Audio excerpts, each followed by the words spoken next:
Du foot, c'est l'Olympique de Marseille, Victor, qui accueille les Espagnols de Villarreal en Ligue Europa. 8e de finale de cette deuxième Coupe d'Europe et des retrouvailles qui s'annoncent tendues avec l'ancien entraîneur de l'OM, Marcelino, désormais à la tête de Villarreal et qui était parti en disant que l'OM n'était pas un grand club. Eux sont plus tranquilles, les joueurs du Paris Saint-Germain qualifiés en quart de finale de la Ligue des Champions. Cela après le psychodrame Kylian Mbappé des dernières semaines.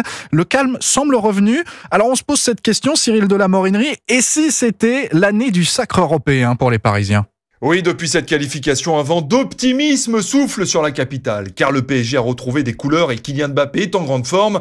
Alain, supporter inconditionnel du club parisien, est persuadé que Paris va remporter la Ligue des Champions. Je sens que ça va être bon, ouais. Depuis le temps qu'il rate tous les ans, j'espère que ça va être la bonne cette fois-ci. La dernière année de Mbappé, je pense qu'il a tellement la rage quand même de partir, parce qu'il aime bien le PSG. Ouais, il va tout faire pour qu'on gagne, quoi. Un optimisme partagé par certains grands anciens du PSG, notamment José Cobos. Il y a du caractère, de la personnalité, et je pense que ce match contre la Real Sociedad, ce sera certainement un match référence pour aller au bout. Mais pas de triomphalisme pour autant tempère l'ancien président du PSG, Alain Kézak, car quoi qu'il arrive, le prochain adversaire du PSG sera un Cador. C'est quand même des très grosses équipes qui ont également beaucoup de moyens, donc on peut gagner, mais il y a beaucoup d'inconnus. D'ailleurs, l'actuel président du PSG, Nasser Al-Khelaifi, ne met pas la pression sur ses joueurs. Continuez à prendre du plaisir, leur a-t-il simplement demandé après la qualification. Et avant de penser au titre, on va penser au quart de finale. Déjà, Tirage au oui, pour sort, commencer. c'est le 15 mars prochain.